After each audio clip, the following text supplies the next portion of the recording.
नमस्कार दोस्तों, स्वागत है आपका के मूवी रिव्यू में। आज हम बात करने वाले हैं हाल ही में रिलीज हुई Telugu film they call him OG की। क्या ये वाकई ओजी कहलाने लायक है? इस वीडियो में हम करेंगे कहानी, प्लॉट की झलक बिना बड़े स्पॉइलर के, अभिनय, निर्देशन, तकनीकी पक्ष, पॉजिटिव और नकारात्मक बिंदु और अंत में मेरी रेटिंग। तो चलिए शुरू करते हैं। लेकिन पहले, अगर आपने अभी तक चैनल को सब्सक्राइब नहीं किया है तो कृपया सब्सक्राइब और बेल आइकन दबाना न भूलें ताकि ऐसी और समीक्षा आप तक पहुंचती रहे।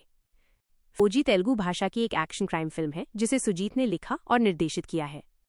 इस फिल्म में पवन कल्याण मुख्य भूमिका में है, ओजस गंभीरा ओग, जबकि विरोधी भूमिका में इमरान हाशमी है।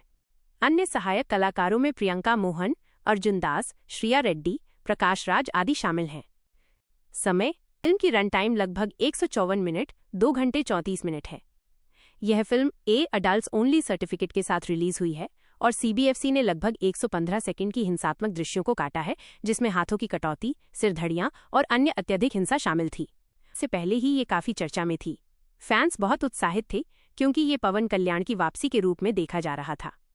ध्यान देने योग्य है कि कुछ विदेशी स्क्रीनिंग्स रिलीज से ठीक पहले कैंसिल हुई थीं और कुछ विवाद भी सामने आए थे कि बिक्री आंकड़े कृत्रिम रूप से बढ़ाए गए। बुनी की मुख्य संरचना बताऊंगा, लेकिन बड़े ट्विस्ट या क्लाइमैक्स को खुलासा नहीं करूंगा ताकि आप अपने दर्शकों को ज्यादा स्पॉइलर न दें। कहानी कहती है ओजस गंभीरा नामक गैंगस्टर की, जो लगभग 10 सालों तक गायब रहने के बाद मुंबई वापस आता है अपने खोए हुए साम्राज्य को पुनः स्थापित करने और पुराने दुश्मन ओमी भाऊ इमरान हाशमी से बदला लेने के लिए।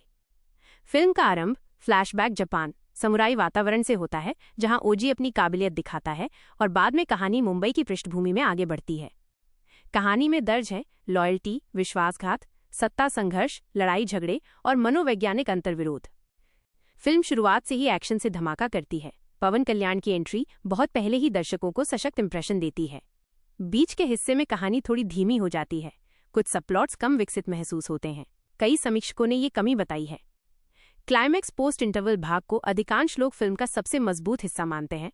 इसमें उत्साह और जबरदस्त संघर्ष मौजूद है। ओजी ओजस गंभीरा।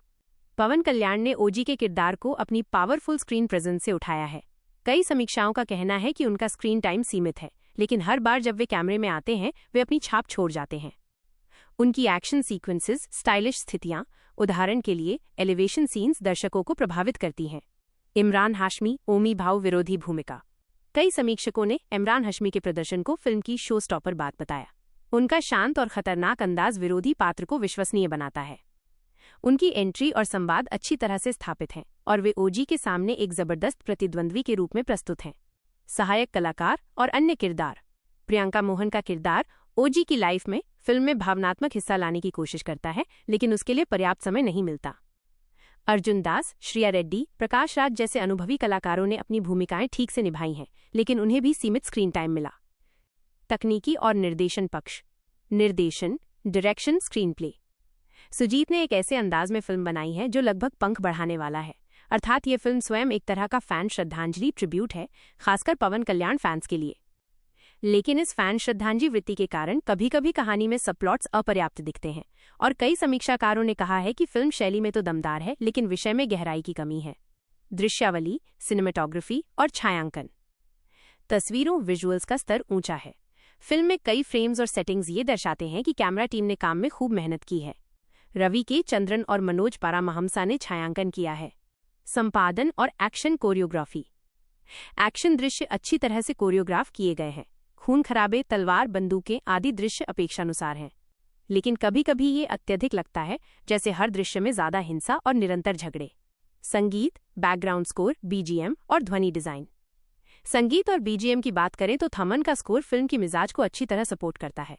कई दृश्य बीजीएम की वजह से और भी अधिक प्रभावशाली लगते हैं। ध्वनि डिजाइन, साउंड डिजाइन अच्छा है। बंदूक की आवाजें, झगड़े की ध्वनियां और संगीत का संतुलन ठीक ठीक बना है। पॉजिटिव और नकारात्मक बिंदु। इस हिस्से में हम बात करेंगे फिल्म के वो पक्ष जिन्हें इसे देखने वालों ने खास माना है और वो कमियां जिन्हें आलोचकों ने उजागर किया है। पॉजिटिव स्टाइल और ठाट, स्टाइल और स्वैग। फिल्म की एलिवेशन सीन्स, पवन कल्याण की एंट्री व उनकी स्टाइलिश मौजूदगी दर्शकों को खींच लेती है। दृश्य और सेट डिजाइन, कुछ ऐसी ही चीजें हैं जो दर्शकों को आंखें दिखाती हैं। एक्शन और थ्रिल, एक्शन सीक्वेंसेस अपेक्षित स्तर पर हैं और कई बार फैंस को पसंद आएंगे। क्लाइमैक्स और पोस्ट इंटरवल हिस्से को अधिकांश लोग फिल्म का हाई पॉइंट मानते हैं। प्राकृतिक फैन अपील, फैन सर्विस, ये फिल्म फैंस के लिए बनाई गई है। ऐसे कई सीन सिर्फ इसलिए बनाए गए हैं कि फैन बेस को खुशी मिले। पवन कल्याण के प्रशंसक दृश्य और संवाद विशेष रूप से पसंद करेंगे। तकनीकी स्तर, छायांकन, रंग संयोजन, सेट डिजाइन, ये सभी तकनीकी पक्ष मजबूत हैं। संगीत और बैकग्राउंड स्कोर ने कई दृश्यों को बढ़ाया है। नकारात्मक नेगेटिव, कहानी की गहराई की कमी, कुछ सबप्लॉट अधूरे दिखते हैं, जैसे ओजी का अतीत, कुछ पात्रों का विकास कम है। भावनात्मक संवाद, कहीं कहीं किरच थिन महसूस होते हैं। रिपीटेटिव एक्शन, बहुत से दृश्य हिंसा के इर्द गिर्द घूमते हैं और कभी कभी ये मोनोटोनस हो जाता है। एक जैसा स्ट्रक्चर और फाइट सीन कई बार पुनरावृत्ति करते हैं। समय प्रबंधन और पेसिंग, फिल्म की गति मध्य हिस्से में धीमी पड़ जाती है।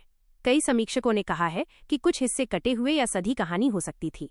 फैन श्रद्धांजलि बातें और आम दर्शक के लिए कमी, क्योंकि फिल्म काफी हद तक फैन सेवा पर टिकी है। आम दर्शक जो गहराई, सशक्त संवाद या नई सोच चाहते हैं, उन्हें ये कम लगेगी। जोखिम लेने की कम कोशिश, फिल्म कुछ नए प्रयोग नहीं करती। मेरी अंतिम राय और रेटिंग, यह हिस्सा आपकी व्यक्तिगत राय है, आप इसे अपनी शैली के अनुसार व्यक्त कर सकते हैं। दे कॉल हिम ओजी एक ठीक ठाक मसाला एंटरटेनर है। वो फिल्म नहीं जो आपको नए विचार दे, लेकिन वो फिल्म जो आपको थूले सीट पर बांधे रखे। पवन कल्याण ने फिर से वो पावर दिखाया है और इमरान हाशमी ने विरोधी भूमिका में प्रभाव छोड़ी है। तकनीकी स्तर, एक्शन, दृश्य प्रभाव, ये सब अच्छे हैं, लेकिन कहानी में गहराई और कुछ सबप्लॉट्स में कमी खलती है। मेरी रेटिंग 3.0-3.55। किसके लिए ये फिल्म है? अगर आप पवन कल्याण के फैन हैं या बड़े पर्दे पर स्टाइल, एक्शन और ठाठ देखना पसंद करते हैं तो ये फिल्म आपके लिए अच्छी होगी। लेकिन अगर आप गहरी कहानियां, मजबूत संवाद और नए प्रयोग देखने के शौकीन हैं तो ये फिल्म आपको पूरी तरह संतुष्ट नहीं करेगी। दे कॉल हिम ओजी एक पावर पैक मनोरंजन है जिसे कम कमियों के साथ स्वीकार किया जा सकता है।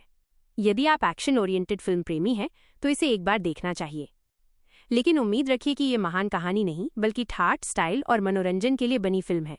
अगर आपको इस समीक्षा पसंद आई हो तो लाइक करें, शेयर करें और नीचे टिप्पणी में बताइए आपने ये फिल्म कैसे पाई। और हाँ, यदि आप चाहते हैं कि मैं अन्य फिल्मों की भी इस तरह समीक्षा लूं, कमेंट करके बताइए। अगली वीडियो तक जय हो, नमस्कार।